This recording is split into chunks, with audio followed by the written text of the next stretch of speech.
Bonsoir tout le monde, bienvenue à cette masterclass de la Blockchain Business School. On est ce soir avec Alain Broustaille. Salut Alain. Salut, très heureux d'être avec vous ce soir. Bah ouais, merci à toi d'avoir accepté de venir.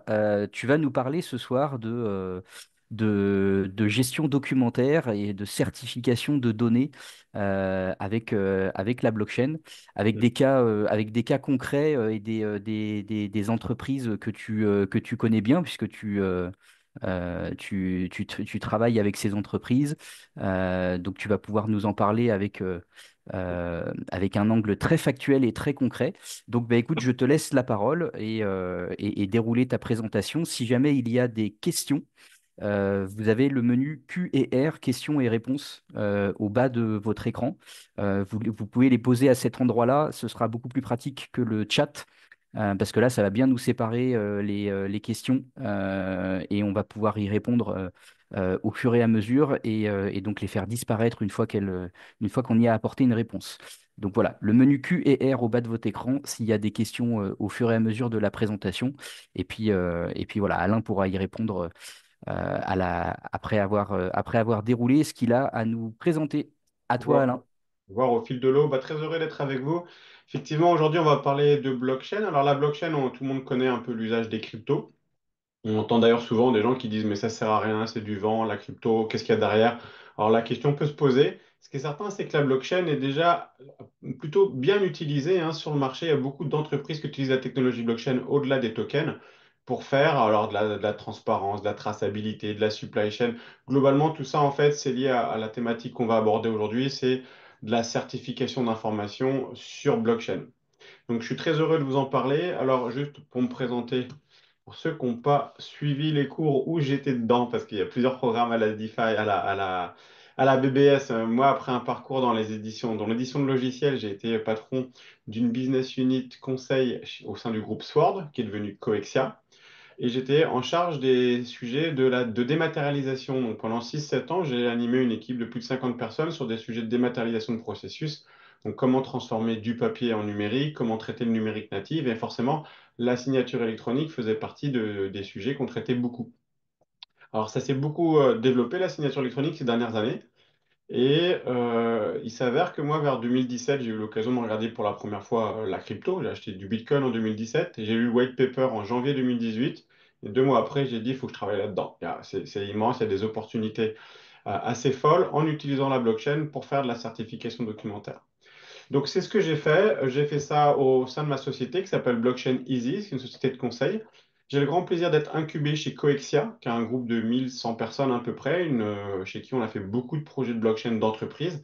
Et Coexia, depuis décembre dernier, fait partie du groupe Talan, Talan, chez qui j'assure le rôle de directeur des activités donc blockchain. Et Talent, c'est plus de 7000 personnes, plus de 80 personnes en 2024 qui ont travaillé sur des sujets de blockchain. Donc il y a eu beaucoup d'expérience. Talent, c'est peut-être le premier intégrateur blockchain en 2024. Donc on a un retour d'expérience qui est très concret. Pour ceux que ça intéresse, j'ai eu l'occasion d'écrire des livres, des white papers, de publier beaucoup d'informations sur ce sujet, certification, signature électronique. Alors je passe et là je vous montre, déjà pour vous mettre un peu dans le contexte, une image qui est tirée d'un jeu vidéo auquel j'ai beaucoup joué à l'époque sur ma Nintendo DS, si je ne me trompe pas, ou 3DS, Felix Ace. Donc on joue un avocat, c'est le monsieur de gauche là sur l'image. On se retrouve au tribunal face à des gens qui nous attaquent et qui disent je suis pas d'accord avec toi, mon client n'a rien fait, et puis on les attaque, on se défend. Et donc devant, on a un peu un jeu d'enquête où on doit trouver des preuves qu'on amène devant le juge. Et si on a assez de preuves, ben, on gagne, si on n'en a pas assez, on perd. Donc globalement, on se retrouve à sortir des informations et puis en face, on nous dit non, c'est pas vrai, ce que vous sortez n'est pas vrai. En fait, c'est le jeu du tribunal, c'est le jeu d'une assurance, c'est prouve-moi ce que tu me racontes, prouve-moi si c'est vrai, pas vrai. On est en fait sur une thématique de, non pas de données, mais de preuves associées à la donnée. Ce que tu me racontes, c'est bien, mais comment je sais si tu mens, si tu mens pas? En fait, souvent, quand on parle de contexte d'entreprise, quand on doit apporter de la donnée dans une entreprise devant un tiers, donc un tribunal, n'importe qui, une assurance, un bon exemple privé, on se retrouve en fait avec des fichiers qui ressemblent à ça. Là, vous reconnaissez tous Excel. Excel, c'est quoi? C'est des données en ligne, c'est séquencé, des colonnes.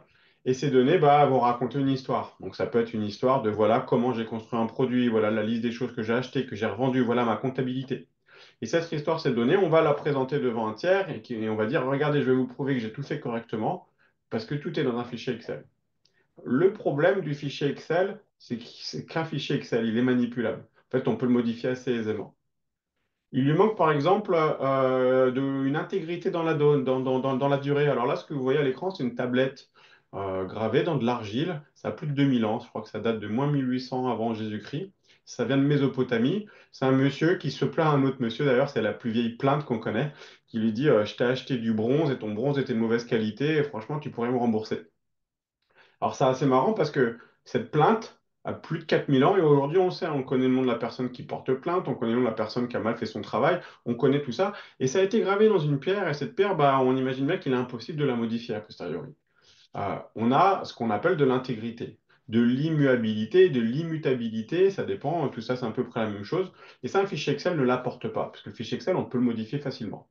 Alors, d'où l'expression hein, gravé dans la roche, par exemple, gravé dans le marbre. C'est-à-dire comment je peux m'assurer qu'une information que j'ai reste la même et que je puisse prouver à tout le monde que cette information n'a pas été modifiée. On a inventé plein de choses. Alors là, par exemple, on a un autre exemple, c'est le sceau, le cachet. Donc ça, c'est quelque chose qui a aussi été inventé où on va écrire un contenu dans une lettre, on va fermer la lettre, puis on va la cacheter et on pourra vérifier ainsi si la lettre a été ouverte ou pas. Si elle n'est pas ouverte, quelque part, on a confiance dans le fait que le contenu n'a pas été modifié. Et au passage, on en profite pour vérifier l'origine de la lettre parce que sur ce cacheté, il y a une petite signature. Là, on voit un espèce de F. Alors, c'était censé être dur à manipuler, dur à créer. C'est-à-dire qu'un escroc, un faussaire n'a pas forcément le bon cachet avec lui sous la main. Et donc, quand on reçoit ce courrier, on peut se dire, bah, c'est bien F, je ne sais pas, François Ier, qui m'a envoyé ce courrier, et ce courrier n'a pas encore été ouvert. Donc, on a une question de non-modification, d'intégrité et de signature.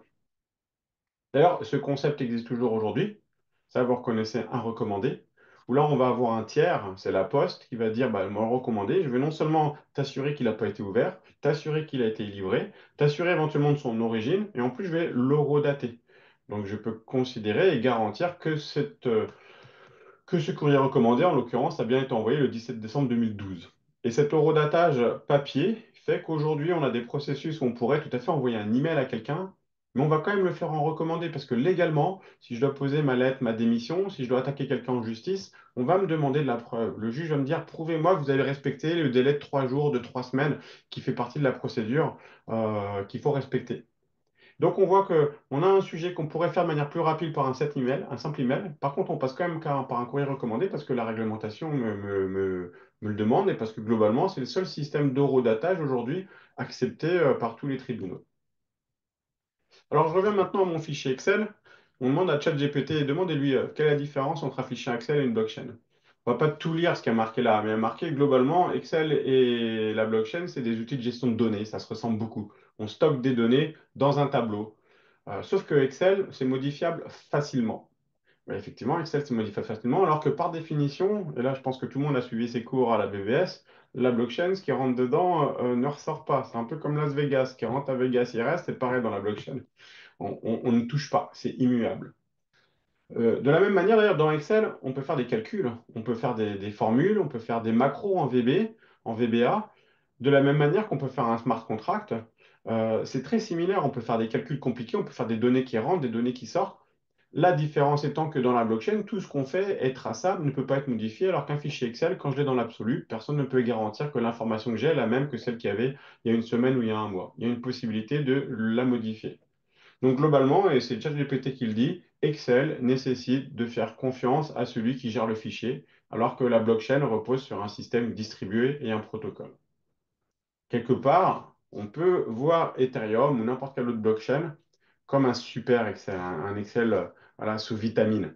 C'est les mêmes fonctions. Gérer des données transactionnelles avec ou pas des calculs à l'intérieur. Voilà, les partager, sauf que dans un des cas, c'est décentralisé, c'est fiable, c'est horodaté. Si on fait une bêtise, tant pis. Dans l'autre, c'est flexible, on peut le modifier, donc c'est assez pratique. C'est pas les mêmes cas d'usage, hein. Au quotidien, si on devait tout faire façon blockchain, ben, ce serait super horrible de bosser dans un fichier Excel parce qu'on passe sa vie à effacer, à rajouter des colonnes. Mais en l'occurrence, quand on veut faire quelque chose de sérieux, c'est pratique. Alors, ce que j'appelle de sérieux, la Commission européenne l'appelle aujourd'hui registre électronique. Alors, on parle dans la blockchain souvent de la réglementation MiCA, mais la réglementation MiCA n'est pas la seule qui nous intéresse. MiCA, ça parle de token en fait. Mais si on parle de blockchain pour des usages autres, on va parler de registre électronique. D'ailleurs, c'est décrit dans un texte qui s'appelle EIDAS, dont la version 2.0 a été votée, sauf erreur, en avril-mai cette année. Et registre électronique, c'est décrit comme une séquence d'enregistrement, donc c'est des enregistrements qui se suivent, de données électroniques, qui garantit l'intégrité de ces enregistrements. Donc on peut vérifier que ces enregistrements n'ont pas été modifiés. Et l'exactitude du classement chronologique, donc on a une certitude sur l'heure et la date à laquelle ces données ont été insérées. On est dans un système où un fichier Blockcell avec marqué une colonne date-heure n'est pas suffisant parce qu'on veut une exactitude, on veut un horodatage. Or, dans la blockchain, on n'a qu'à regarder l'heure et la date d'une transaction. Et on veut garantir l'intégrité. Pareil, le fichier Excel, c'est pas suffisant parce que l'intégrité, la donnée, on l'a vu, peut être modifiée. Par contre, une blockchain, ça répond à ces caractéristiques. Donc, tous les projets dans lesquels on a un besoin de registre électronique sont des projets qui potentiellement peuvent utiliser de la blockchain. Alors, il existe d'autres technologies de base de données sécurisées, mais celles qui vont nous intéresser aujourd'hui, c'est celles qui sont sur la blockchain. Et voilà, comme disait mon cher Phoenix Ace, là voilà ta preuve dans la blockchain. L'information que je vais t'apporter, monsieur le juge, monsieur l'huissier, monsieur l'avocat, monsieur l'assureur, monsieur le client, vous pouvez la lire et vous pouvez être certain que je ne l'ai pas modifiée. Vous avez la date, l'heure, l'origine, tout ça, c'est dans la blockchain. Voilà. Sans revenir dans les exemples que j'ai mentionnés, c'est pas récent qu'on ait besoin de prouver l'authenticité d'un document. Donc, on a inventé le cachet, on a inventé la signature, on a inventé le recommandé, on a inventé la lettre solo, si vous connaissez. Puis, vous voyez, en bas à gauche, on a envoyé surtout le témoin. Le témoin, la profession assermentée. Alors, c'est quoi un témoin? On va à la mairie pour se marier. Il y a le maire, c'est le principal témoin, il est là, c'est lui qui est là, qui dit je vous marie, il va inscrire dans un registre public à la mairie je vous ai marié, puis il y aura des témoins qui vont être là pour dire j'étais là, je certifie que oui, les gens se sont mariés. Quand on va voir un huissier, l'huissier, c'est quoi son travail? L'huissier, c'est avant tout le rôle d'être un témoin. On fait venir un huissier pour dire écoute, toi, huissier, tu es assermenté, c'est ton travail. Ton travail, c'est d'être un témoin fiable. Donc, tu vas venir et tu vas regarder quelque chose. Tu vas regarder les travaux, les problèmes, les dégâts, l'heure, la date, ce que j'ai. On va demander à un huissier et l'huissier va rédiger un petit compte-rendu pour dire voilà ce que j'ai pu constater de mes propres yeux. Donc, et des notions de témoin comme ça, il y en a beaucoup d'autres, hein. Avant, il fallait aller à la mairie pour faire des copies fidèles, par exemple. Et donc, il y avait un employé de mairie qui faisait une photocopie, qui donnait un coup de cachet et qui disait c'est moi qui l'ai fait. Ça, par exemple, on a commencé à le dématérialiser différemment. Mais on a encore cette notion de témoin qui est très importante, et je reprends maintenant l'exemple du recommandé. Le témoin, c'est la poste.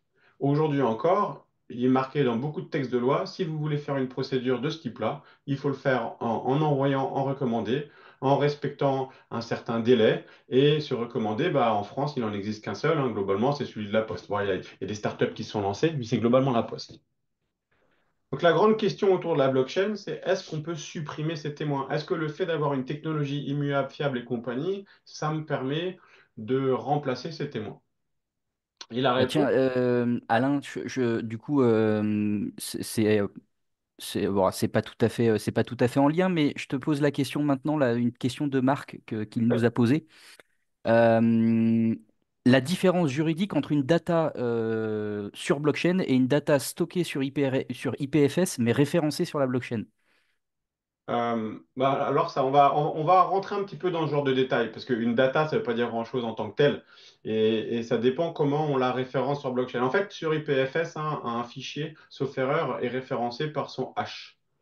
Donc, on a le hash d'un fichier, mais comme tout le monde ne sait pas forcément ce que c'est qu'un hash, on va en parler dans quelques secondes et vous verrez que la réponse sera plutôt optimiste à mes yeux. Voilà, d'ailleurs, cette question d'est-ce qu'on a besoin d'un témoin ou pas, c'est vraiment une question juridique maintenant.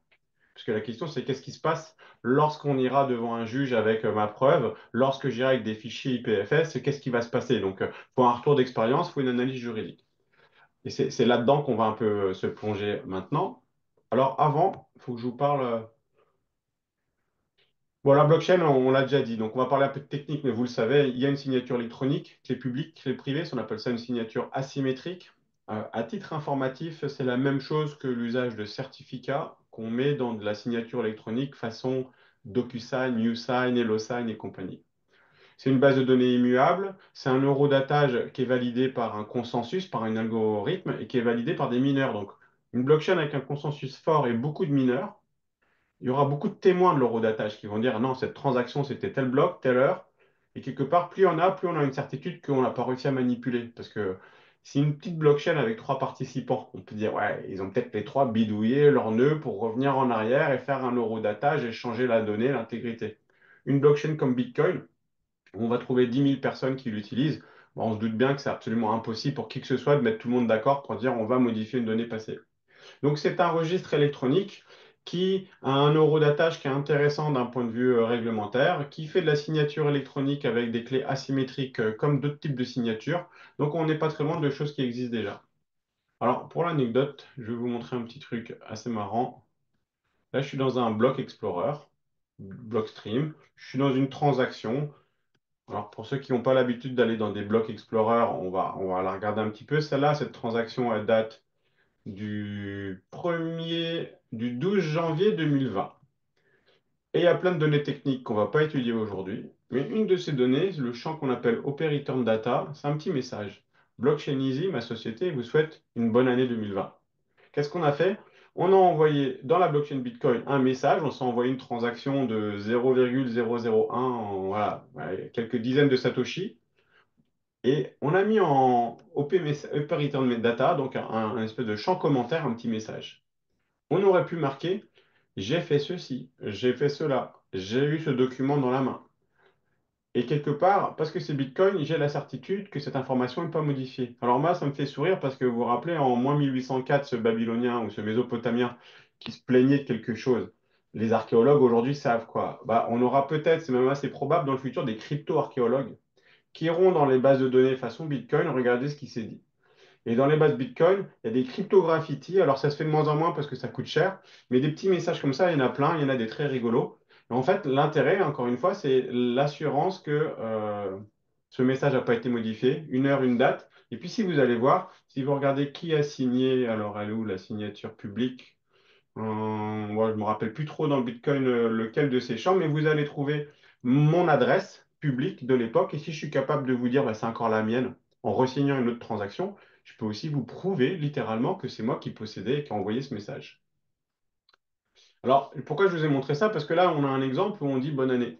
Mais on pourrait mettre d'autres informations.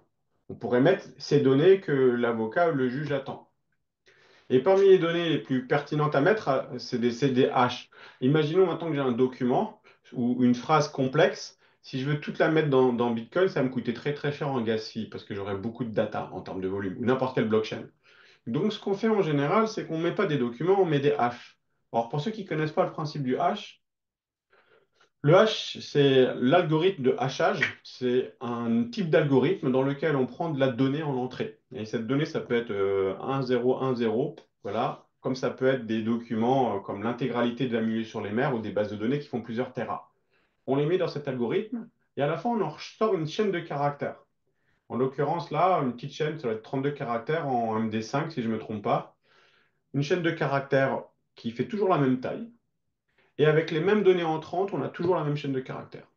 On change un de ces bits, un de ces 1, un de ces 0, c'est pas la même chose. On change un pixel dans une image, on n'a pas le même résultat. Par contre, si on change rien, on a le même caractère. Et ce principe du hash, on l'utilise depuis toujours, depuis 30 ans dans l'informatique, pour vérifier si deux documents sont les mêmes, pour vérifier si quelque chose a été modifié. C'est comme ça c'est du checksum aussi, on appelle ça. Donc pour comparer deux photos, aujourd'hui, on ne va pas s'amuser à un ordinateur à regarder pixel par pixel et c'est exactement la même couleur. Non, on fait le checksum, on prend des 1 et des 0, on met dans la machine algorithmique, il va nous ressortir une petite chaîne de caractères. Si j'ai la même, c'est que c'est le même document. C'est comme ça que fonctionne la signature électronique traditionnelle. C'est que fonctionnent les preuves au tribunal quand on a besoin d'aller dans ces détails pour dire c'était ce document-là. Le mieux, c'est pas de relire tous les caractères un par un, non, c'est de prendre le document en façon PDF, calculer son hash, montrer un autre document façon PDF, on compare, si on a le même hash, c'est que c'est le même doc. Et l'intérêt, donc, maintenant vous me voyez venir, c'est que dans mon petit message là, au lieu de dire bonne année, bah, j'aurais pu poser le hash d'un document. Ça aurait été une preuve. Alors, en voyant le hash, personne ne sait ce que c'est.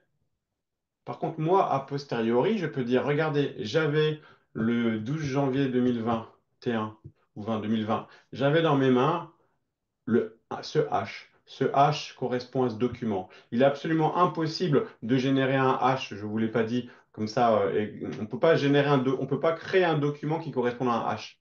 Donc, c'est impossible de faire du rétro-engineering. Donc, j'ai un document, j'ai un hash. Si ce hash, je suis capable de le présenter en 2020, ça veut dire que j'avais le document dans mes mains. C'est une preuve d'antériorité. Ce document était dans mes mains. Donc, je peux aller voir un juge, lui montrer le document, recalculer le hash et lui dire, regardez, je l'avais mis dans la blockchain, je l'avais signé moi-même, c'était mon document. Alors, je vois une question de Marc. On peut mettre n'importe quelle information sur la blockchain, même fausse, c'est vrai. On conserve sa traçabilité, immuabilité. Quelle est la valeur de la preuve? Alors, dans la blockchain, on ne vérifie pas les données, on va juste vérifier leur origine. Date, heure, non-altération et origine de la donnée. Qui l'a déposée? Au sens, quelle clé publique l'a déposée? Donc ça se trouve, moi je vous souhaitais pas vraiment une bonne année en 2020. Ça se trouve, je vous aimais pas sans vous connaître. Mais c'est pas grave. Ce qui compte, c'est le message. La blockchain donc n'est pas un outil pour prouver qu'une donnée est bonne ou pas. La blockchain est un outil qui prouve qu'une donnée n'a pas été modifiée, qui prouve quand elle a été déposée et par qui. Par contre, là, on peut déposer des hash. Et en déposant un hash, on a prouvé qu'on avait la donnée d'origine dans sa main à un instant T. Pour reprendre la question sur IPFS, sauf erreur, IPFS, je ne sais pas s'il y a un pro d'IPFS là dans la salle, mais je crois qu'on référence les documents qu'on dépose dans un serveur IPFS par leur hash. Et donc, on est complètement dans cette thématique, c'est-à-dire qu'on va dire, j'ai un document dont le hash est 49CIAD9BB70, alors IPFS, il me le retrouvera. Le simple fait d'avoir fait ça, ça veut dire, je peux vous prouver que j'avais le texte intégral de 20 milieux sous les mers dans les mains à cet instant-là. Alors, à quoi ça sert tout ça, en fait? On va le voir. Ça sert en signature électronique. Alors, le terme signature électronique, pour le puriste que je suis, ça correspond à plusieurs choses. Ça correspond notamment à une notion de certification. Donc, je prends un document ou une donnée, je calcule son hash, je le mets dans une blockchain. Et je viens de prouver quelque part que j'avais ce document ou autre dans ma main, ou que c'est à moi. Donc, par exemple, je peux prouver que ce document était à moi. Tout le monde peut vérifier. Si vous avez un doute, venez vérifier. Si vous avez un doute que ce soit un original, parce que vous avez peur que ce soit une copie, venez voir. On va appeler ça de la certification parce que quelque part, il n'y a qu'un seul signataire. Il y a celui qui a généré le document. Donc imaginez une société qui fait des factures par centaines de milliers, qui veut prouver que ces factures sont des vraies et non pas des faux, et pas des arnaques au président, vous savez. Donc qu'est-ce qu'elle va faire? Elle va générer des factures par centaines de milliers, elle va calculer des centaines de milliers de hash, elle va mettre ça dans la blockchain et elle va dire à n'importe qui, bah, quand vous recevez une facture PDF, recalculez le hash, allez voir dans la blockchain, tout seul comme un grand ou via des outils que je vais mettre à votre disposition. Si vous retrouvez le hash et si ce hash est associé à mon adresse publique, vous avez la preuve que ça vient bien de chez moi. Donc la certification, c'est de la signature électronique avec un seul signataire, l'émetteur. À la différence de ce que je vais appeler moi la prise du consentement, où le principe, c'est quelqu'un qui me dit, est-ce que tu es d'accord avec ce document, par exemple? Est-ce que tu es d'accord avec ce contrat? Donc il y a quelqu'un qui a rédigé un contrat et qui me dit, donne-moi ton accord. Alors, ça peut être un document. En général, quand on parle de signature, c'est un document, mais gardons en tête que si, par exemple, je valide un cookie, oui, j'accepte la pop-up, j'accepte les conditions générales de ce site web avant d'aller plus loin, ou j'accepte ces cookies avant d'aller plus loin, quelque part, j'ai à nouveau donné mon consentement. Mais dans un cas, il n'y a qu'un seul signataire, et dans l'autre, il y en a plusieurs. La vraie différence, c'est que dans le second cas, il faut que je vérifie un peu l'identité de la personne. Et quand c'est moi qui signe, j'ai confiance en moi-même, donc je sais que c'est moi qui vais signer. À vous de vérifier si j'étais bien la bonne personne. Par contre, quand je demandais à Nathan, Nathan, es-tu d'accord avec les conditions de ce contrat? Il faut que je m'assure que c'est bien Nathan qui a signé et non pas, je sais pas moi, un individu lambda qui aurait trouvé le courrier par terre dans la rue. Donc ça, c'est une autre thématique, celle de la vérification de l'identité. Donc certifier un document, c'est quoi le principe? Ben, on prend des productions numériques, donc des factures, des photos, n'importe quoi. On calcule des hash, on les met dans la blockchain. Souvent, on parle d'ancrage en français, d'anchoring en anglais. Ben, une fois que c'est fait, c'est finalisé quelque part, éventuellement, on va générer une petite preuve quelque part. On va marquer dans une base de données, tiens, j'ai déposé ce hash à telle date, telle heure dans la blockchain pour s'en rappeler. Parce que sinon, on peut techniquement se perdre dans des blockchains avec des centaines de milliers de transactions tous les jours. Donc, il vaut mieux s'en rappeler. Et puis la vérification, il faut trouver une manière facile de recalculer le hash et d'aller voir dans cette blockchain si ce hash est bien disponible. Alors, quel est l'intérêt de faire ça dans une blockchain? Le premier, c'est que l'alternative est peu utilisée. pour certifier un document aujourd'hui, alors les documents papier, on a inventé des trucs, hein, des filigrammes, vous savez, on met une petite image derrière. On a inventé des codes barres, on a inventé des codes D2, on a inventé des trucs où tu scannes et puis te vérifies un lien si c'est vrai ou pas vrai. Mais bon, globalement, c'est pas forcément très facile à utiliser. Ça peut coûter cher derrière d'un point de vue informatique à en mettre en œuvre. Il y a une solution qui s'appelle le cachet serveur. C'est de la signature électronique de documents qui nécessite des serveurs horodatés. Et pour qu'ils soient et des serveurs horodatés, d'horodatage, excusez-moi, c'est quelque chose qui nécessite de se faire certifier par l'ANSSI, le tiers de confiance. Donc on est soi-même tiers de confiance. On va demander à un autre tiers de confiance de vérifier si on a bien fait. Il y a des coûts à tous les étages hein, pour faire tout ça.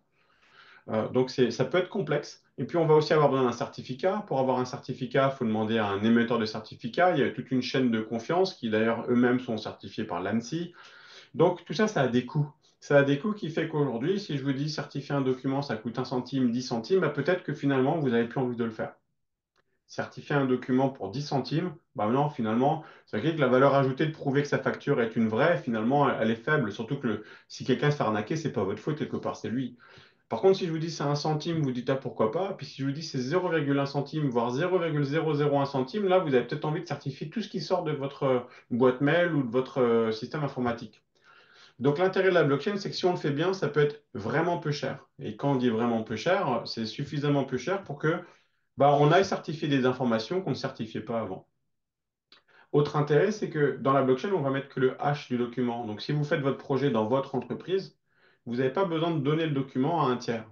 Vous n'avez pas besoin de l'envoyer sur un serveur d'horodatage de quelque société. Le document ne transite pas, donc la bande passante utilisée est moindre, mais surtout il y a moins de risque de confidentialité. Puis le dernier intérêt, et qui n'est pas des moindres, c'est qu'aujourd'hui, une technologie type cachet serveur ne va signer que des PDF, pour plein de raisons techniques. Or, bah, moi, calculer un hash, je peux le faire sur n'importe quoi, sur un fichier Excel, sur une image, sur un fichier de musique, sur une base de données. Je peux calculer des hashes sur n'importe quoi, donc je peux horodater n'importe quoi. Alors, Marc me confirme, je vois dans le chat, qu'un document sur IPFS peut être retrouvé par son hash. C'est bien ce qui me semblait. Et donc, à mes yeux, effectivement, un document qui est déposé dans IPFS via son hash est un document qu'on peut qualifier presque de nativement certifié par cette méthode. C'est-à-dire que on fait nativement de la certification documentaire lorsqu'on utilise IPFS. Par contre, il faut garder le document d'origine. Ou alors, on peut aussi horodater des données. Là, je prends un exemple qui sort d'un fichier Excel factice. On va avoir un client ABL, Alain Broustaille, qui achète une télé à telle date, telle heure. Le marchand qui dit qu'il confirme avoir reçu l'achat, qui prépare, qui transfère la télé à un coursier. Le coursier qui dit j'ai bon, et le coursier qui dit je veux l'amener, sauf qu'il va pas assez vite. Alain qui se plaint parce qu'on m'avait promis qu'on me le livrait sous 24 heures, je sais pas quoi. Donc on a une chaîne d'événements qui raconte une histoire. Cette chaîne d'événements, il y a une plainte. Donc, on a pris ça. Et une plainte, c'est et il avait promis de me livrer en moins de X heures, ou moins de 7 jours en l'occurrence, faut croire. Et puis, c'est toujours pas là. Et donc, à un moment, le marchand, il va dire, bah, c'est la faute du coursier. Et le coursier, il va dire, bah non, c'est toi qui me l'as donné trop tard. Il y aura débat entre coursier et marchand pour savoir qui est responsable du non-respect des horaires. Alors, on va regarder la base de données. Mais si cette base de données, c'est le marchand qui la tient, un coursier, qu'est-ce qui l'empêche de dire non, mais tu dis des bêtises, cette base de données, je sais pas d'où tu sors tes trucs, c'est pas du tout l'information que j'ai de mon côté. Si au contraire, le coursier, la DHL, il dit voilà les données, moi j'ai reçu ça à telle heure, telle date, le marchand il va dire bah non, je te l'ai envoyé 24 heures plus tôt, tu me dis une bêtise. En tout cas, il n'y aura pas d'agrément sur la base de données parce que chacun aura utilisé la sienne. Et puis en plus, chacun aura, en tout cas, il y a un risque potentiel de manipulation. Alors certes, pour des problèmes de ce type-là, de quelques dizaines ou centaines d'euros, on ne va pas s'amuser à manipuler des bases de données, mais imaginez la même chose sur des enjeux beaucoup plus colossaux. On pourrait se poser la question de la pertinence de ce fichier Excel, de ce registre électronique. Si maintenant, en fait, ces sociétés, chacune de leur côté ou ensemble, avaient un registre où toutes ces données étaient concaténées, c'est-à-dire on va les coller les unes aux autres, et on va calculer un hash de ces données, et on va mettre ce hash dans la blockchain. Ben, on va pouvoir prouver, non pas que l'information qui est saisie est juste ou véritable, mais on va pouvoir prouver qu'on ne l'a pas manipulée a posteriori. Et donc, si le coursier rapide, il dit j'ai bien reçu ton truc le 11 mai 2019 à 1h30, ben là, on aura une preuve. Il ne pourra pas dire non, c'était pas le 11 mai, c'était le 12 mai. Il ne pourra pas changer d'avis quelque part parce que cette information aura été écrite hachée et mise dans la blockchain à une date qui sera fixée de manière ferme. On vient de créer, alors on appelle ça une piste d'audit que moi je vais qualifier de fiable parce que immuable, intègre, horodaté. Ce que la Commission européenne appelle aujourd'hui un registre électronique. Et ce registre électronique va permettre aux marchands, aux coursiers de se débattre entre eux, mais le débat va être beaucoup plus rapide que s'ils avaient juste des bouts de papier ou des coups de téléphone ou des textos.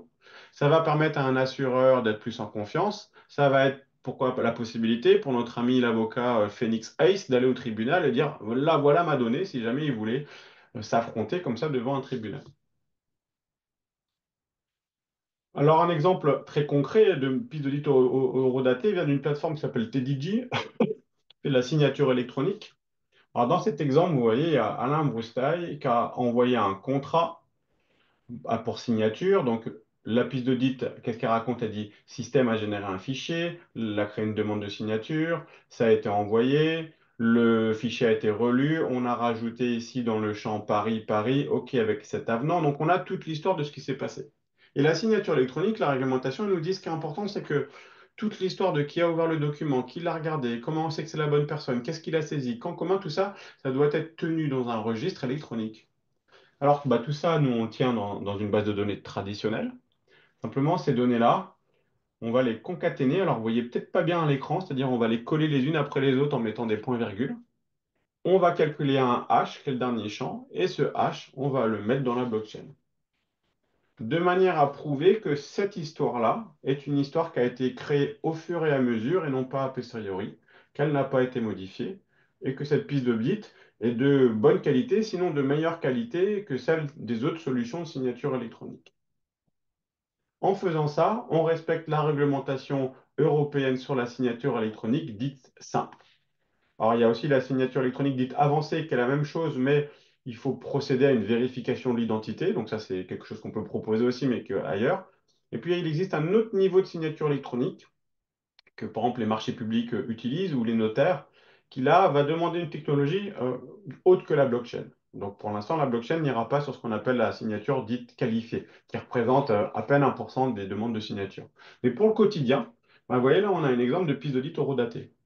Alors là, c'est appliqué à la signature électronique, parce que c'est un exemple que je connais bien, mais on peut l'appliquer à plein d'autres cas d'usage. Si je reviens sur les cas d'usage, donc là, on parlait de signature électronique, prise de consentement. Alors, signature du contrat, est-ce que vous êtes d'accord avec ce contrat? Ça, on connaît tous. Prise de consentement, est-ce que vous êtes d'accord avec ces cookies? Est-ce que vous êtes d'accord avec ces conditions générales? Est-ce que vous êtes d'accord avec ce que vous voyez à l'écran? Est-ce que l'information est véridique? Est-ce qu'on passe à la suite? Vote, sondage. Donc, il y a plein d'applications blockchain qui veulent aller sur le marché. Alors, le vote, comme pour la signature électronique, le vote, le problème, c'est pas de savoir s'il a dit oui ou non. Le problème, c'est de savoir est-ce que c'était vraiment Alain Broustail. Comment on vérifie ça quand la personne est devant son écran? Aujourd'hui, c'est dur. Ce sera plus facile demain quand on aura tous une identité numérique. Un sujet qui, je vous le rappelle, est à l'ordre du jour pour 2027 en Europe. On a la thématique de la certification documentaire. Alors, ça s'applique à la propriété intellectuelle. Je vais vous donner des exemples. À la lutte contre les faux documents, par exemple, les arnaques au président avec des factures. Monsieur, je suis votre fournisseur, faut me payer, voilà le nouvel IBAN et l'assistante qui paye sans faire gaffe. Ou des sujets comme des pistes comptables certifiées. Pour l'anecdote, je ne sais pas si vous avez vu Elon Musk, qui est très actif en ce moment, qui a sorti pas plus tard que samedi ou vendredi dernier, j'utiliserai bien la blockchain pour vérifier et suivre les dépenses des agences d'État américaines. Qu'est-ce qu'il dit? Il dit globalement, on va faire un registre comptable dans lequel, quand ils reçoivent de l'argent pour faire des choses, ben, on vérifie s'ils l'ont bien dépensé. Je le veux sur blockchain pour que ce soit transparent, je le veux sur blockchain pour que ce ne soit pas manipulable a posteriori. On est typiquement dans la thématique de la certification de données ou du registre électronique dont je vous parle. La propriété intellectuelle, c'est un exemple à connaître parce que c'est probablement là où on a eu les premiers et puis le plus grand nombre de projets de blockchain de certification. Donc, par exemple, vous faites un morceau de musique, il vous plaît, c'est à vous. Vous le mettez sur YouTube pour le faire écouter, quelqu'un vous le pique, quelqu'un en fait une musique de film, bah, ça peut être compliqué parfois de prouver que c'était bien le vôtre. Alors, quand on est un professionnel, on va publier un album. La publication d'un album fait office de preuve. Mais tous les morceaux intermédiaires qu'on peut avoir, la version d'avant qu'on fait écouter à ses copains, les trucs d'amateurs ou autres, ça, bah, quelque part, en termes de protection intellectuelle, il y a un vide. Et c'est un bon exemple, c'est la SACEM. La SACEM, jusqu'il n'y a pas longtemps, ne certifiait que les albums produits, vendus. Et puis la SACEM a sorti il y a 3 ans, je crois, une offre en ligne qui permet à tout le monde d'aller déposer n'importe quel morceau de musique, ça coûte 3 francs 6 sous, et en fait ces morceaux sont certifiés horodatés par la SACEM sur une blockchain. Ils vont créer des haches des morceaux, exporter témoin, la SACEM va dire moi je suis témoin que j'avais bien reçu ce morceau de la part d'un tel, donc ils vont vérifier l'identité, et puis ils vont utiliser la blockchain comme preuve que c'est bien ce morceau de musique et pas un autre. On peut faire ça dans de la donnée de R&D, une base de données, un labo qui travaille sur une molécule, tout d'un coup, hack, toutes les données sont volées, on retrouve un labo chinois ou je sais pas quoi, coréen, qui réutilise la même information. Pour peu que la personne avait cette base de données chez lui et puis elle avait pensé à faire des hashes et mettre dans la blockchain, il pourra prouver qu'en fait les travaux, c'est vraiment lui qui les a menés avant. Donc c'est la question d'antériorité. Avant, bah, par exemple, c'est chinois. Et donc en cas de litige ou de contentieux, ce sera une preuve très appréciable au tribunal. Pareil pour le code source, pareil pour la photo. Donc la photo aujourd'hui c'est un vrai sujet, notamment le sujet des deepfakes par exemple. Est-ce que cette photo c'est une vraie, qui l'a pris, quand elle est, est-ce qu'elle a été modifiée? Alors sur cette thématique, la photo, donc bon là je vous donne un petit exemple. Là, on a un fichier, le fichier on a un hash, on l'a mis dans une blockchain. On peut savoir que c'est bien Coexia qui l'a déposé le 12 décembre 2022. Quelqu'un qui arrive et qui me dit non, cette photo, c'est à moi. Joli, vous me reconnaissez là, hein, je suis en cow-boy, j'adore cette image. Quelqu'un qui dit non, c'est moi qui l'ai fait, cette image-là, on dit vas-y, prouve-le-moi. Et si tout ce qu'il arrive à me prouver, c'est des emails ou des comptes Facebook ou je sais pas quoi qui datent de après le 12 décembre 2022, j'ai une antériorité, je peux réclamer des droits d'auteur ou n'importe quoi. Pub, pour ceux que ça intéresse, ce sujet, mardi matin, au Palais Brognard, donc l'ancienne bourse de Paris, on a un séminaire sur la thématique. Donc c'est une conférence avec deux tables rondes organisées par la Ligue pour la sécurité dans le Web 3. Notamment, il y aura Vivendi sur la première table qui va nous expliquer comment eux, en tant que un des plus grands médias de France, Vivendi, hein, ils possèdent Canal+, ils possèdent des dizaines et des dizaines de journaux comme Capital, ils possèdent plein de choses et comment eux, ils ont un problème avec les deepfakes et ils ont investi dans des technologies de certification de données sur blockchain. Et moi, j'aurai le plaisir d'animer une table ronde où on parlera de certification de données en entreprise. C'était fin de la pub, c'est mardi. Si vous voulez vous inscrire, il y a l'adresse là et vous pouvez me contacter. Et donc, la signature électronique, c'est la certification, mais avec une procédure un peu plus loin. Alors, pareil, autopromo, TDigit Coexia, qui est une solution de signature électronique qui ressemble à toutes les autres. Simplement, vous voyez, là, quand je marquais lieu, date, organisation, bah, quelque part, dans la blockchain, il y aura une information. Alors, dans la blockchain, il n'y aura jamais marqué Alain a dit Paris, Alain a dit d'accord. Ça, c'est trop confidentiel. Mais il y aura marqué X474853 qui est le hash de la concaténation des données Alain, point virgule, réponse égale yes, point virgule, date, heure. Alors, la data certifiée sur blockchain, une question de marque, hein. Est-ce que j'ai des exemples concrets de data certifiée sur blockchain? Alors, bah, j'ai celui, par exemple, de la signature électronique que je vous ai montré, parce que TDG certifie sa propre donnée sur blockchain. Effectivement, pour ceux qui viendront mardi, on parlera du secteur du textile. Je crois que j'ai des exemples là. Hop, on va en parler. Dans l'industrie, on va avoir des problèmes de pistes d'audit infalsifiables à produire. On va avoir, ou plutôt, parlons des contraintes réglementaires pour prendre cet exemple-là. Aujourd'hui, on demande aux industriels de prouver le Made in France, de prouver le bilan carbone, de prouver qu'il n'y a pas eu de petites mains d'enfants impliqués dans une chaîne logistique, de prouver le kilomètre parcouru, de prouver énormément de choses. Voilà, il y a des tonnes de choses hein, qui sont faites, il y a toutes ces lois. Il y en a une sur la déforestation qui est un peu folle en termes de reporting, parce qu'il faut prouver que tous les sous-traitants n'ont pas coupé trop d'arbres globalement quand ils ont travaillé. Donc, vous ne pouvez plus importer du café aujourd'hui depuis le Brésil sans demander à votre fournisseur, est-ce que ton café vient d'une zone qui était déjà des plants de café ou est-ce que c'est une zone qui a été faite récemment en empiétant peut-être sur l'Amazonie. Donc, on va devoir demander plein d'informations à des sous-traitants et puis être capable de justifier que les informations qu'on va donner, donc ce qu'on marque sur la boîte de céréales, du blé bio français, aujourd'hui on fait confiance à blé bio français, de plus en plus, le marché va dans une direction, il faut prouver. Et autant le grand consommateur, il s'en fout un petit peu à la limite, autant dans un monde B2B, bah, un grand groupe comme LVMH va dire, tu veux me vendre du textile à moi pour que je fasse des sacs à main chez Louis Vuitton, mais moi je veux du haut de gamme, je veux du français, je veux pas d'enfants, je veux pas de ceci, cela. Prouve-moi, toi, fournisseur de textile, que tu réponds à ces normes. Tu me dis que tu as utilisé, je sais pas, moins de 3 kilos de CO2 pour produire ce batch de textile, prouve-le-moi. Et donc, moi, je vais devoir prouver que mon propre sous-traitant a bien dit, bien fait ce qu'il m'a dit, et inversement. Donc, on va avoir des chaînes de données qui se suivent. On va devoir prouver qui a saisi l'information, quand et comment. On ne peut pas prouver que le bilan carbone, c'est bien tant. On va pouvoir prouver quelle information on a utilisée pour arriver à cette conclusion, qui l'a fournie, quand, comment. Et donc, pour tout ce qui est audit, pour tout ce qui est vérification, pour tout ce qui est lutte contre la fraude, la contrefaçon, c'est un outil qui est assez puissant. Alors, on peut le faire sans blockchain. On se retrouve avec une grosse base de données comme un gros fichier Excel. Mais tant qu'à faire ça, c'est mon avis, autant on va rajouter petite série sur le gâteau, ce petit système où on va calculer des haches, le mettre dans une blockchain parce qu'on ne sera pas juste sur du déclaratif, on sera sur du déclaratif certifié. Et donc dans l'industrie, il y a plein de projets qui se font, notamment, alors moi j'ai le grand plaisir de travailler dans le secteur du textile. Donc là, un exemple, voilà, avec la société Textilia, qui est une émanation du syndicat français du textile, où pour raconter l'histoire d'une jupe, ben, on va raconter l'histoire de différents éléments. Et pour chacun de ces éléments-là, on pourra prouver que l'information vient de telle date, telle heure, n'a pas été modifiée a posteriori, la veille de l'arrivée d'un auditeur ou la veille de l'arrivée d'un douanier, hein, qui vont faire aussi des visites. On va avoir une information qui sera fiable.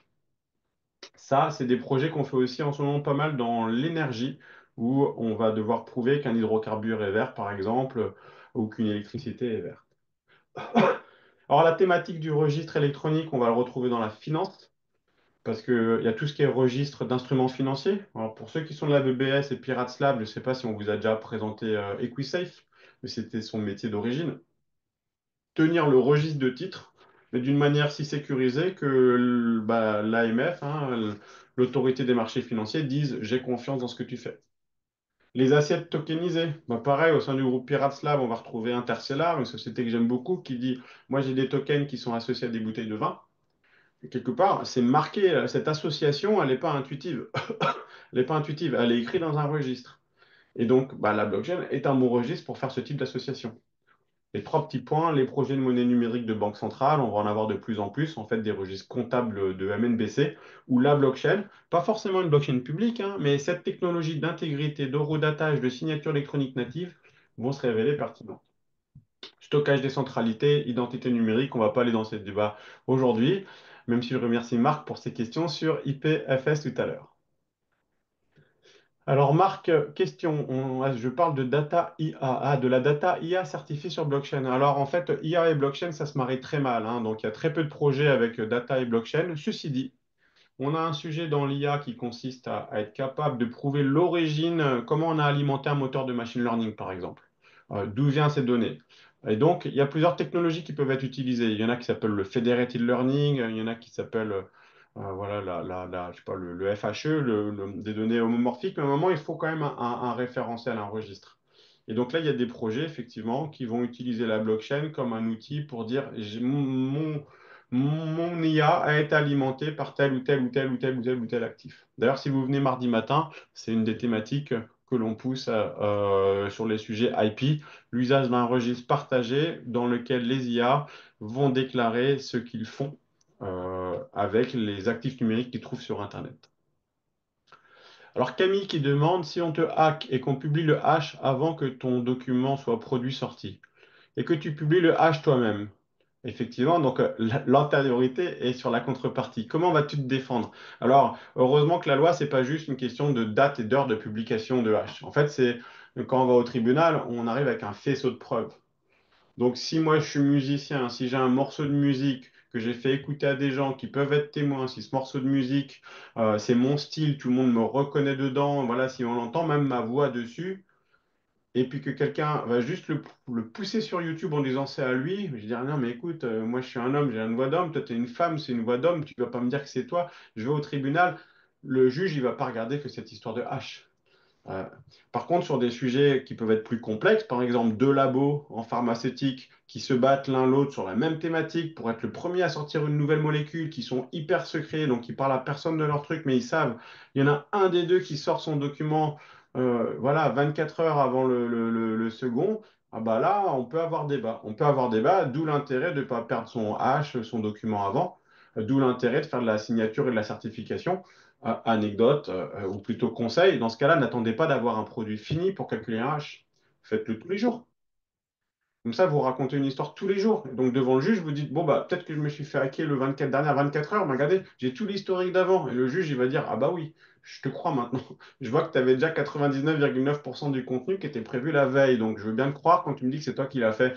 Et l'autre, quelque part, ça va se retourner contre lui parce qu'on va plutôt être dans la direction voilà, d'un vol de propriété intellectuelle. Donc, attention, le hash, la blockchain, c'est pas une solution à tout. C'est juste un élément de preuve en plus, un élément qui va quand même être plus efficace qu'un fichier Excel ou d'autres choses pour prouver ce que j'ai envie de prouver.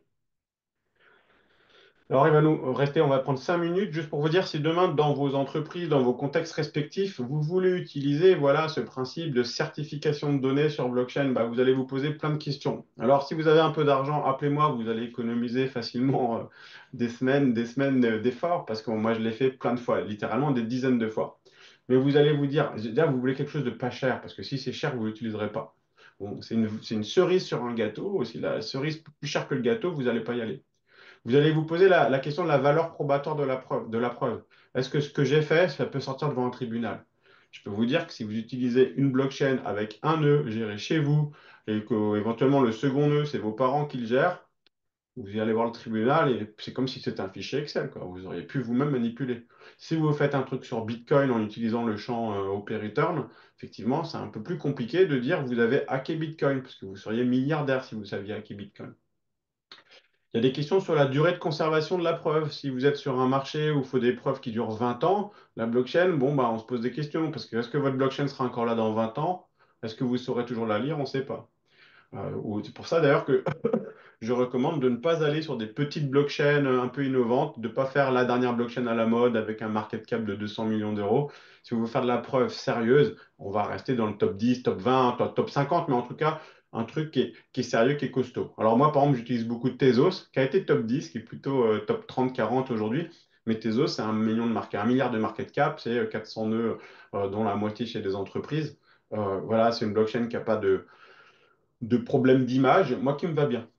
Donc, il faut être capable d'aller devant le tribunal. Donc, aussi, il faut que les preuves qu'on sorte, elles ne soient pas trop techniques. Parce que si on se retrouve juste à balancer des hash ou des requêtes SQL ou je ne sais pas quelle requête qu'on va sortir d'une base de données, le juge, il va rien comprendre. Donc, on essaie de faire des choses jolies autour, quelque part, qui sont lisibles. Se pose la question de l'archivage des documents signés parce que faut que vous soyez capable de retrouver exactement le même document. Il ne faut pas qu'il y ait une modification. Donc, si vous calculez le hash d'une photo, ben, il faut garder cette version de la photo. Or, on sait très bien, si on change une photo, qu'on la re-sauvegarde, des fois parce qu'on n'est pas dans le même format, parce qu'on n'a pas fait gaffe, on a changé la qualité de l'image, c'est plus la même photo, c'est plus le même hash. Donc, il faut être capable d'archiver ces documents aussi dans la durée, sur la même durée que celle de la preuve qu'on souhaite avoir. Il faut que ce soit facile à utiliser par les gens qu'on cible. Alors, si on veut juste se protéger face à un potentiel juge ou un auditeur, ça va. Mais si on veut faire un truc où tous les particuliers peuvent vérifier si une photo est une vraie, ou si un morceau de musique est un authentique, ou si une facture est authentique, il faut donner des outils pour les particuliers. Donc, il y a une question de comment je restitue l'information qui est plutôt pointue à la base. Le problème de l'identité numérique des signataires, comment je sais qui est derrière une adresse, on n'en parlera pas aujourd'hui. L'impact RSE d'une blockchain, nous on a commencé par Bitcoin d'ailleurs parce qu'on aime bien la sécurité, mais honnêtement aujourd'hui c'est impossible d'aller voir une entreprise et de dire j'utilise Bitcoin parce qu'on nous dit c'est quoi l'impact RSE? Et là on dit bah en bilan carbone on ne sait pas trop, mais il est 99 000 fois plus élevé que si on utilisait une blockchain comme Tezos. Et encore je suis gentil. Et donc aujourd'hui, pour plein de raisons, on va dire on va éviter d'aller voir une blockchain proof of work. De la même manière que personnellement, j'hésiterais aujourd'hui à faire une blockchain avec des frais de transaction élevés, donc je n'irai pas sur Ethereum. Ça coûtera trop cher. De la même manière que j'hésiterais à aller sur une blockchain qui a une réputation un peu funky. Typiquement Solana, moi, ces histoires de meme coin et tout, je trouve pas que ce soit très quelque chose.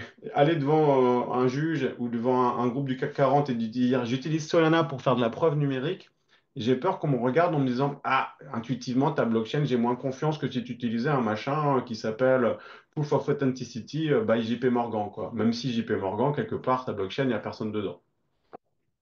Et puis, il faut bien se douter que tout ça, c'est pas du one shot. Donc, c'est là la complexité. Il faut l'industrialiser. Il faut monitorer ces outils informatiques. Il faut monitorer ce qu'on met dans la blockchain. Il faut être capable de récupérer. C'est-à-dire qu'il faut avoir des nœuds d'archives et autres. Voilà, donc à la fin, il faut se poser les bonnes questions, la bonne blockchain, la bonne industrialisation informatique, et puis l'ergonomie d'usage au quotidien.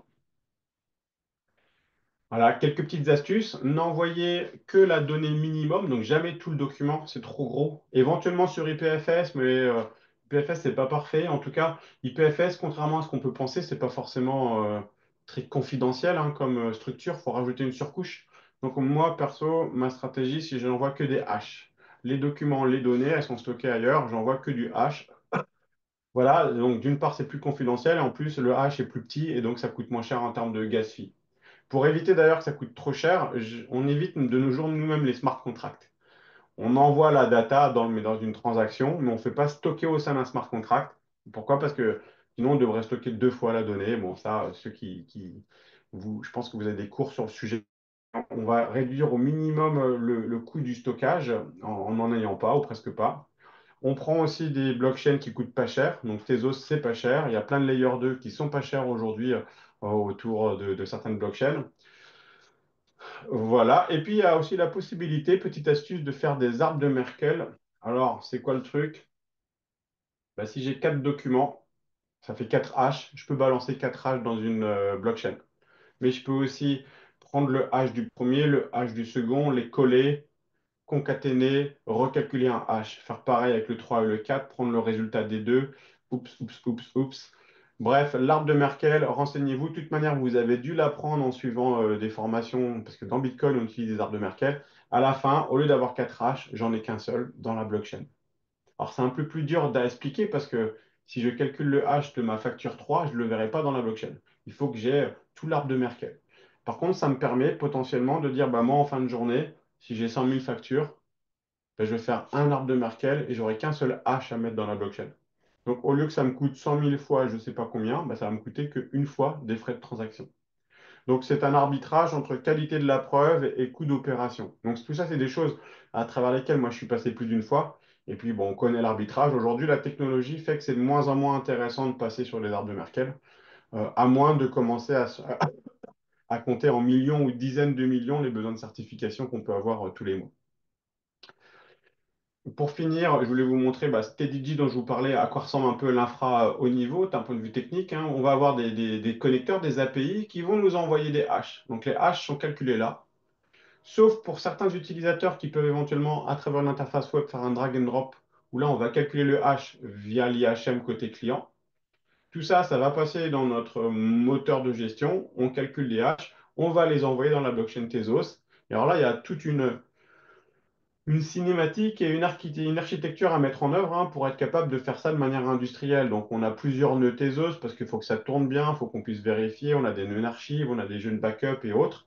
Et on a aussi notre base de données pour stocker l'histoire de tout ce qu'on fait parce que nous-mêmes, derrière, on va s'auto-certifier pour prouver qu'on a fait les choses correctement. Quand on est dans de la signature électronique, on est obligé de faire un stockage des fichiers temporaires un minimum parce que le fichier, on va le prendre, on va le renvoyer, on va le retenir, on va rajouter des éléments dessus, on va écrire par exemple assigner. Donc voilà, il y a tout un tas de composants à côté qui ont été faits. Mais voilà, juste pour vous parler un petit peu. Alors, il faut voir que typiquement, TDG sur la certification, on a presque personne qui l'utilise via l'interface graphique, c'est plutôt à travers des connecteurs. Les gens vont créer leur site web, leur application métier, et puis par API, ils vont nous dire, tiens, j'ai 100, 1000, 10 000 hash à mettre dans la blockchain. Et nous, on va être la machine à faire ça. On balance dans la blockchain, on lit la blockchain, on vérifie que tout s'est fait correctement. On va générer un petit fichier qui dit, voilà, tout s'est fait correctement. On va le renvoyer à nos clients qui vont avoir, eux, la capacité, comme ils ont toutes les informations, tant bien même toute notre structure tomberait, si on disparaissait demain, nos clients, eux, ils ont toujours le fichier d'origine, et le hash. Et puis, ils ont un pointeur qui leur dit où dans la blockchain vous trouverez ce hash. Et ils seront en capacité d'aller se défendre eux-mêmes auprès de qui ils veulent, sans nous. Et qui aura non pas la première, mais la cinquième ou sixième question. Moi, je peux rester encore un petit quart d'heure, hein. Nathan, je sais qu'il est déjà à 59, mais voilà, n'hésitez pas si vous avez des questions à ouvrir le micro ou à les poser à l'écrit, en espérant que la thématique vous aura intéressé. Yes, merci beaucoup Alain. Ouais, c'était vachement bien. Euh, Effectivement, j'invite les personnes qui sont là à poser des questions si vous voulez. si vous voulez en profiter, allez-y, c'est une belle occasion. On va leur laisser quelques minutes, on va leur laisser quelques minutes pour réagir. Si quelqu'un veut poser une question, Faut pas se forcer. voilà, Non, si je commence. personne ne veut, Donc, moi, j'ai tendance à dire il y a trois types de projets blockchain. Il y a tous les projets avec des tokens. Alors, c'est là où il y a 95% de l'argent, hein. C'est là où il y a le plus gros appétit. Par contre, c'est pas forcément là, loin de là d'ailleurs. Mais ceci dit, en termes d'entreprise, si on quitte le monde des startups Web3 ou le monde des exchanges des cryptos, voilà, les boîtes du CAC 40 font pas beaucoup de trucs avec des tokens, quoi, très honnêtement. Par contre, il y a les projets aussi de blockchain du type partage de données. Donc, on veut partager des données grâce à la décentralisation. Très honnêtement, c'est des projets qui ont du mal à prendre parce que c'est très compliqué en termes de gouvernance, mettre tout le monde d'accord sur comment on partage les données.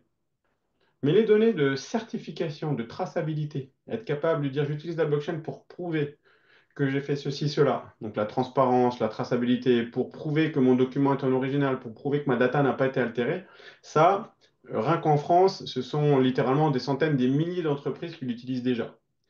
Alors parfois c'est très caché, on ne s'en rend pas compte. Parfois c'est juste sur un sujet de niche, mais ça tourne depuis longtemps. Rien qu'en France, sur la certification documentaire, dans la propriété intellectuelle, on va trouver, je sais pas, 8 ou 9 startups. Mais comme il n'y a pas de... qui tournent, hein, la plupart tournent, mais comme il n'y a pas de token, bah, elles font pas du Twitter à tout va, elles n'ont pas besoin de faire du buzz sur la communauté.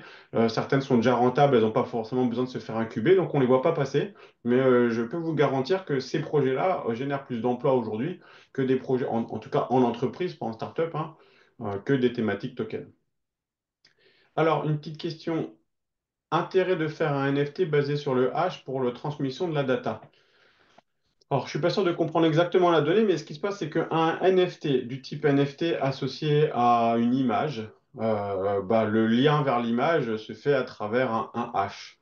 Donc, quelque part, le NFT, c'est une preuve qu'on avait un document, une image, qui est souvent posée d'ailleurs elle-même sur IPFS. Donc, la génération du NFT pourrait être considérée nativement comme la génération d'une preuve sur la propriété intellectuelle de l'image. Donc, je génère une collection d'images sous forme de NFT, si je suis le premier à publier le truc, en tout cas, le simple fait d'avoir un NFT et un hash, quelque part, c'est une preuve de propriété intellectuelle sur ces images-là, pour l'émetteur, pas forcément pour celui qui va le racheter. Alors, je ne sais pas si je réponds à la question, donc il ne faut pas hésiter à compléter. Autre question d'Esteban. Est-ce qu'un juge considère un hash comme une preuve d'authenticité? Alors le juge, partons du principe que le juge, il considère rien parce que le juge, il est bête, il a 70 ans, c'est pas un informaticien. Donc le juge, on va venir vers lui en disant, moi je considère que mon document, ma preuve, c'est un hash. Alors, par chance, il y a beaucoup de juges, surtout spécialisés, qui ont l'habitude et qui le savent. Sinon, qu'est-ce qu'ils peuvent faire? Ils peuvent faire appel à un expert judiciaire. N'importe quel expert judiciaire aujourd'hui d'informatique va dire effectivement un hash, en tout cas un hash dans certains algorithmes, hein, parce qu'il y a des listes de hash qui sont bien, puis il y a les vieux, les protocoles d'il y a 20 ans qui commencent à être moins bien. Et donc on va dire effectivement l'usage d'un hash permet alors ou de respecter une réglementation ou de prouver qu'un tel document était bien dans les mains. Ensuite, la question c'est est-ce que derrière, présenter ce hash, présenter le document, ça va me permettre de générer cette preuve d'authenticité? Alors c'est là que ça va être un peu plus compliqué parce que ça dépend du contexte métier dans lequel on est. On peut être dans une lutte à la propriété intellectuelle. Je veux prouver que cette photo était bien la mienne. C'est pas le même contexte juridique que sur la signature électronique, parce que c'est pas forcément la même réglementation qu'on va avoir sur la propriété intellectuelle que sur de la signature électronique. C'est pas la même chose que si la data que je prouvais, c'est de la data comptable, parce qu'on est encore dans un autre périmètre. Donc, on va se retrouver dans des contextes où, en fait, le juge, ce qu'il va lui vouloir, c'est de dire est-ce que la donnée que j'ai devant les mains, elle est fiable? Est-ce que je peux y croire? Donc, c'est ce que l'argument de la défense ou de l'attaque va dire oui, parce que j'ai utilisé une blockchain. Si en face, il y a de bonnes chances qu'ils ne vont pas contredire cet argument-là, parce qu'ils vont être certains que c'est bon, ils pourraient s'amuser à le contredire. Et on pourrait s'imaginer faire venir des experts judiciaires. Faire venir un expert judiciaire, ça coûte cher. Donc, si le sujet, il n'a pas beaucoup d'enjeux, Si on parle que de quelques milliers, voire dizaines de milliers d'euros, on n'ira peut-être pas juste là. Il faut croiser les doigts pour que le juge prenne une décision qui soit rationnelle.